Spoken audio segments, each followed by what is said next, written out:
他也非常的心疼你。那在你这个部分，你为他做了一些什么？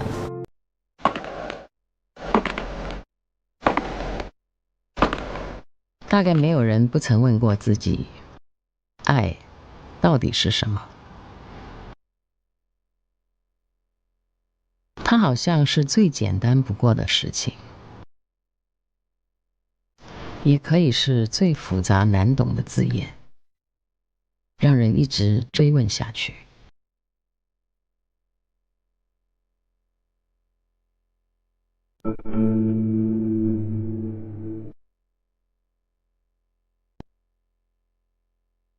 如果爱有真谛，谁会知道它的答案？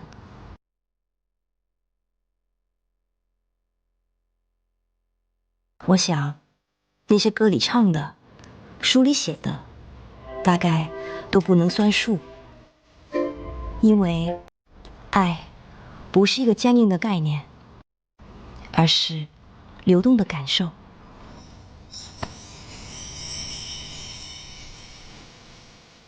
本节目是由高级定制传世翡翠的翡悦会特约播出。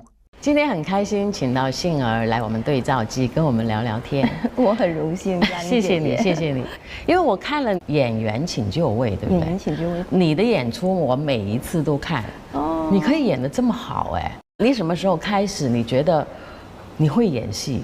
我真的不知道我什么时候开始觉得自己会演戏，但是如果说享受的话，我觉得肯定还是会在 TVB 那段时间，就是自己拍完一场戏，完成的很完美，对白说得好，然后节奏很对的时候，我自己会很开心，心脏要蹦出来的那种感觉。对对对，就是我觉得哇，这个真的是很爽的那种感觉。所以你是天生的演员，你觉得你是？我不敢说，我觉得其实很多人都能够做演员。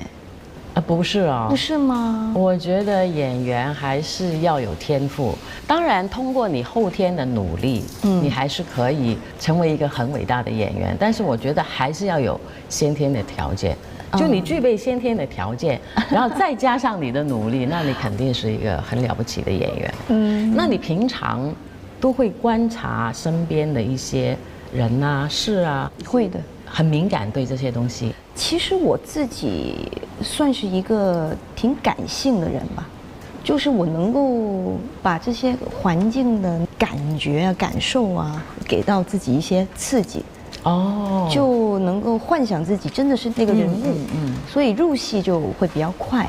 而且我觉得也是以前在公司的一个训练嘛，因为你要很快在短时间里面入戏，所以无线其实是蛮好的一个摇篮它给我们很多演出的机会跟训练，对不对？当时嘉玲姐，你的那个拍摄的环境是怎么样的？像不像我们那个时候？其实是一样的。我们那个时候还很年轻了，每个人大概都是17、18岁，然后毕业出来就不停地拍。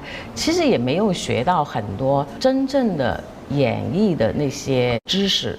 就完全是靠在无线的那些训练。TVB 是你第一份工吗？就是你读书的时候，你很清楚自己很喜欢演戏。也不是，命运的安排也是挺特别的吧。我绝对不是说从小就幻想自己是一个演员啊、明星，完全没有。因为我在大学的时候，刚刚就在 TVB 隔壁的那个大学，就是科技大学。我上了大学1年级，当时有一个同学是我的室友，突然间有一天就跟我说，我希望去参加港姐，你能不能陪我？都是这样的故事，对，就是这样子。然后我就很惊讶，其实我没想过她会有这样的想法，因为她也算是挺乖的那种女生。然后当时我是有在学校就 drama club 玩而已的那种，但我觉得演戏也挺好玩的，是，起码我是不太害羞的，我完全不是说那种，你还是有那种表演的欲望的，对，或者是我也是挺 enjoy 的，仅此而已。你比我小很多啊，40多岁的女演员，你觉得会有一些所谓的危机感吗？一定会，这肯定是一个我必须要面对的状况。对，我觉得我已经在面对了，我其实是你很坦诚的去接受，很坦诚，很接受。是，我觉得只要我是喜欢演戏，我热爱这个工作，我不应该说是去想太多其他那些一个演员不应该想的东西。比如说我是不是主角啊？我其实从《演员请就位》这个节目也学到很多。我觉得我就是一个演员，我什么角色我都应该能演。我看你演《亲爱的》里面，真是完全颠覆了这么美的一个形象，就你是可以接受的。我完全接受，我那时候增肥了嘛，都已经增过肥了。对的，对的，他已经为角色牺牲过。哇，你看看我女儿多有福气啊！那个男人娶了你，一辈子好运。你那个时候增了多少磅啊？我增了40多磅。跟你怀孕差不多。怀孕是这里大啊，但是我当时是整个人都像穿了一件戏服吧，就那种肥的那种。当时那个梁家树先生他是我的伯乐啊，他当时就跟我说：“先生没事，就增20磅就好了。”然后我增完20磅，我回去跟 Tommy， 你看看我增了20磅，你看到我胖了吗？然后没看出来，没有胖。然后结果是要增到40多磅，到了150多磅，哇！因为我高啊，所以胖20磅其实是没有感觉，看不出来。你会不会担心减不回来呢？我不担心减不回来，增肥真的是很痛苦的一件事。哦，增肥反而是痛苦的，减肥对你来说很简单。哇，这个真的是凡尔赛吗？不是，因为其实增肥跟减肥一样，是一个心理的一个关口，你要过的。减肥不让你吃，你就越想吃。对，增肥是你一定要吃，但你吃不下了，不想吃了。我当时是不喝水，喝全脂牛奶，然后呢，雪糕啊、方便面啊那些什么都吃，就隔2、3个小时就吃一顿，这样子。有没有试过吃到吐？倒没有吃到吐，但是看到就想吐。哇！我太佩服你了。然后你在多长的一段时间？2个多月吧，就减回来了。减是差不多2个月。增是因为头1个月的时候，因为我不能让别人看到我的成绩嘛，就不能先曝光嘛。啊，我就在家里躲起来，就每天都是吃和睡，就养猪一样。这样子，我还记得我有一天我的助理来找我，我也差不多1个月没看见他，然后他哇，你是这发生什么事情？他吓到了。所以你付出的，你是会得到回报的。因为我也是，我爱上演戏之后，尤其是我在演舞台剧的时候，整场戏演下来，得到观众很大的肯定，然后自己好像你说的，哇，我演了一场非常完美的。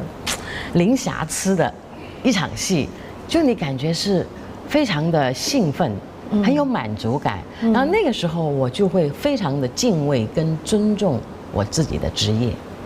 你有没有这种感觉的时候？会啊，是会啊，真的。希望我们以后有机会。对的，对的。我们希望我们可以找一个故事，可以我们2个人来演一下啊。你会一直演下去？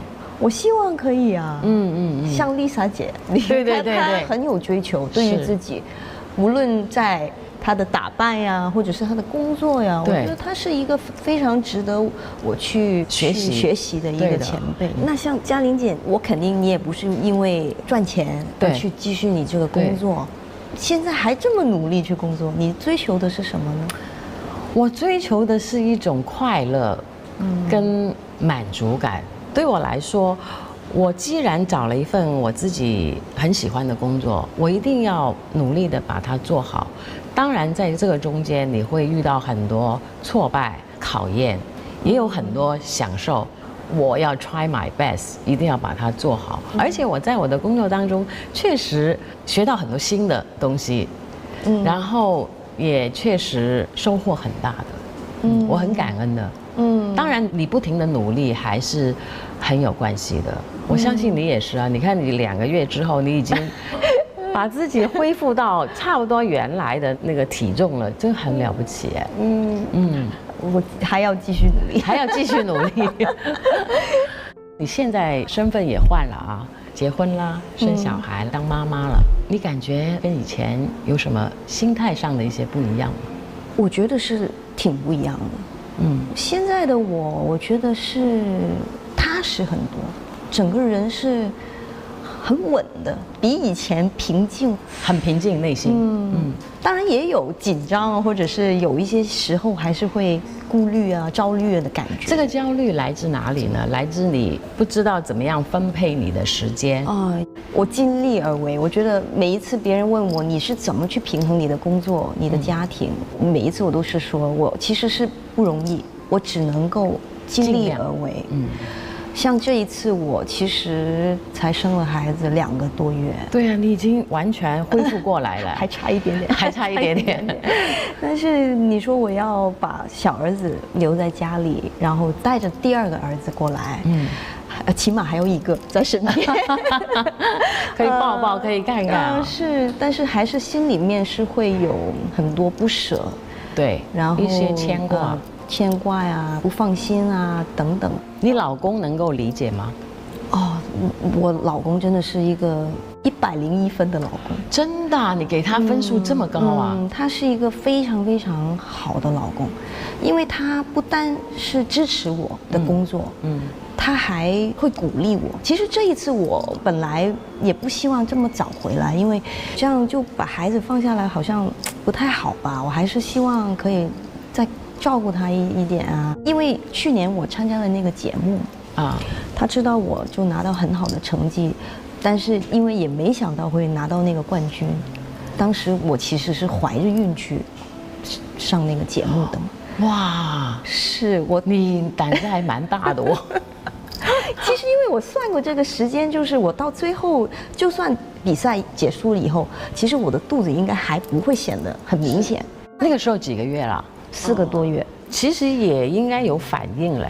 一开始是有反应，但是还好了，我的那个孕吐啊什么都不是很厉害啊。可能也因为我有过2次的经验，第3次我就觉得我应该 OK 这样子哦。所以我老公他也说，你这个年龄了，既然你拿到这么好的成绩，我觉得你应该继续去追求你的梦想。就他完全了解你，他完全了解。他也说你不知道什么时候这个机会就走了。对，你说你希望再待几年才回去，你不知道还有没有这样的机会。我感觉你现在的生活是被爱包围的，真的是有这个感觉。我特别感恩，就是遇到这个老公，可以说是很幸运吧。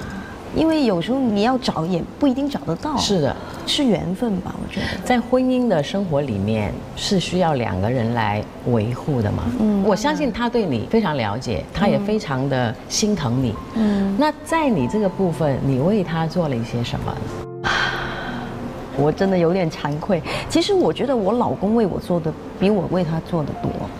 跟一个艺人在一起，别说结婚了，我觉得拍拖已经是很难的，要面对很多舆论的压力啊等等。好了，到结婚了以后，别人会拿你们2个比较啊，你老婆为什么要出来工作呀？你是不是赚不够钱给她？这些都是很负面的一些事情，这些对他来说都是不公平的。这种想法，其实你已经在心疼他了，你已经在顾全他的一些想法。是必须要顾全的呀，对，因为他是我爱的人嘛，我当然不希望他不开心，因为他是我老公，所以我觉得他为我的牺牲是比我为他的更大。而且在平时生活当中，可能因为我是艺人，也因为我是那个女人，我们经常会被一些情绪或者是环境啊影响到，会不开心啊，或者是会焦虑啊，或者是担心啊。但是他就是一个非常理智的人，他会替我分析一些事情，而且他也比我年长，他会给你很好的意见，很通透。对，其实我在我老公身上学到很多这些道理，因为他都会跟我说，孩子是孩子，但是我们不能把孩子放在第1位，你永远是我的第1位。哦，so sweet。他真的，他经常跟你说甜言蜜语吗？也不是说甜言蜜语，我觉得是一些道理，但是很甜的道理。如果说人生有没有遗憾，我会觉得我认识我老公太晚了，这也是一种遗憾，对不对？是啊，因为我是37、8岁才生了第1个孩子嘛，他当时就44、43了。我觉得时间不够用，这是一个很大的遗憾。当然这个也没有办法，因为这个是回不去的嘛。对，最老土的还是那一句，就是在对的时间遇到对的人。对，这是很老土，但是确实是很重要。就你以前可能你的眼泪都是流光了，所以现在要给你一些蜜糖来回馈你一下。我也不知道，其实可能女生在每一个年龄段的时候，你经历过一些事情，你肯定是有一些对你的人生是有一些帮助的。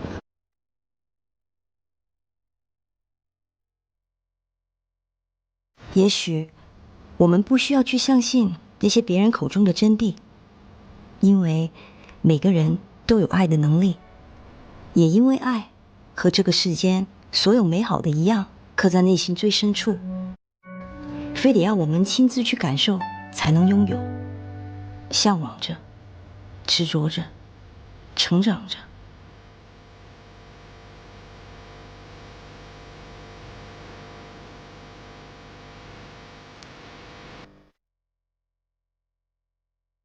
爱总是有这样的力量，能让人对它一边疑惑不解，一边坚信不疑。我相信这一定不会是我和杏儿最后一次问自己这个问题。我们会在对爱的追问里，接近那个最好的自己。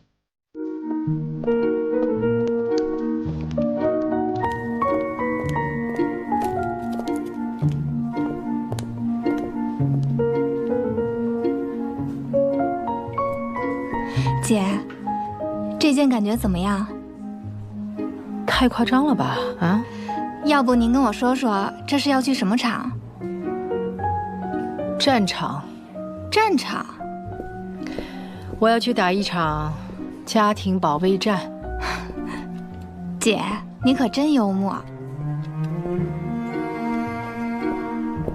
哎，邱总，请。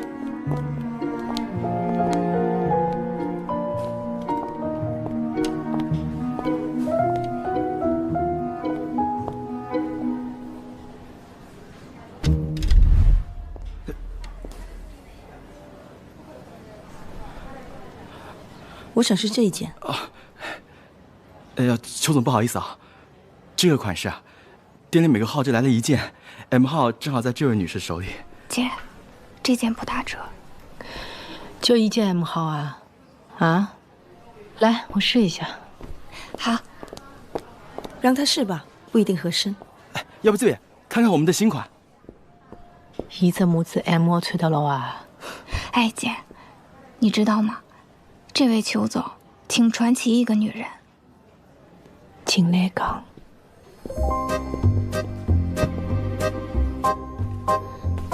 她的第一任丈夫是个香港老男人，结婚没几年就生病去世了。后来啊，她就搞上了另外一个老板，结果3年前那老板车祸也走了。你说邪门不邪门？可是老公继承遗产，双喜临门啊！我怎么没有这么好福气啊？姐，你又瞎说。不过有一说一啊，他在我们店里出手是真大方。有时候那个 Tony， 就是他那个销售，月底业绩不达标，只要给他打一个电话，他立刻二话不说就来买。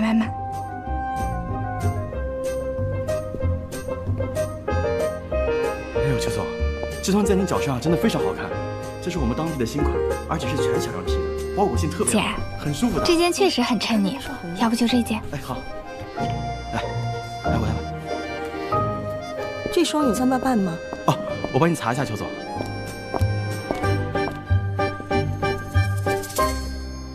君子不夺人所爱，这件衣服您来试吧。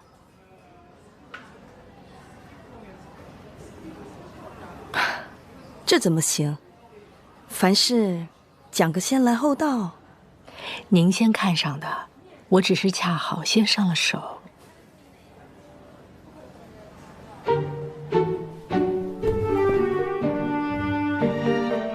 那我就不客气了。一看就知道您更适合这件衣服。谢谢。来，邱总，那边试衣间，我带您去。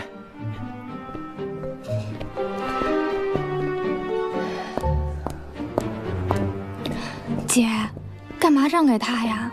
出手这么阔绰，我能轻易放过吧？以后他来店里啊，马上微信我。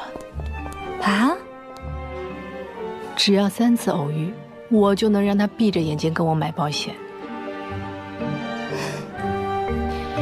哎，要不就这件吧。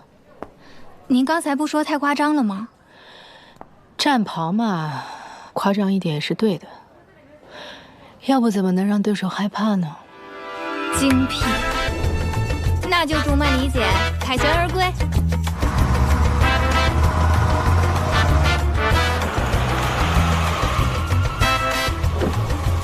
你好，我车停哪儿？你好，女士，这里没有车位的，请移步到前面。好，谢谢。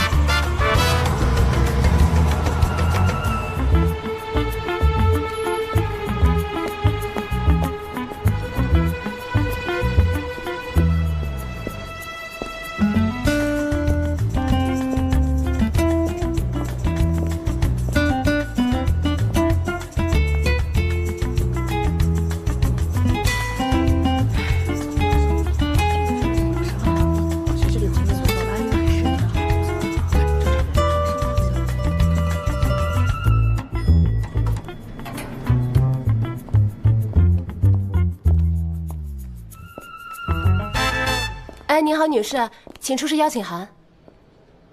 哦。哎呦，不好意思哦，我忘带了。不好意思啊，没有邀请函不能进的。这么严格啊？师母，王雪，听到吧？叫我师母。丁志远，我老公。哦，请进。稍等一下，师母，这里请。今天我想和大家聊这么一个话题啊，叫理想生活。师母，您怎么来了？哎，这话怎么说的？首先，我想做一个调查。今天台下的各位，今天是我们家老丁的场子，他是男主人，我是女主人。我要是不来，让人认错女主人，那就不好了呀，是吧？占绝对的手术啊。那这边请。哎，不着急，来来来。为什么你们都觉得？跟你说几句话啊。是不是觉得回答幸福就显得自己傻？王雪是吧？刚考上我们家老丁的研才1年。今天我们能在一起，很多情况你不是很了解。一起聊。今年几岁啊25。哪里人啊？江西人。好了，和大家开了个小玩笑。我们别看我们家老丁在这里风度翩翩、谈笑风生的，可他离开我，就不知道该怎么活了。是不是一定要幸福？现在每天晚上睡觉还非得等我一起。我个人觉得，理想你说这老夫老妻的，不能画等号。幸福是，我说这些你能懂吗？它是一种你在做事过程中体验到的感觉。真懂假懂啊？理想生活呢？真懂。我认为是可追求的、可计划的，并且可在实践中获得的。幸福本身啊，它不是一个主体，它不是一个具体的存在，所以你不可能单独的去追求它。我认为幸福是一种副产品，它是你在追求人生价值的过程当中自然而然的出现的一种附加体验。所以你不要去追求幸福，你要做的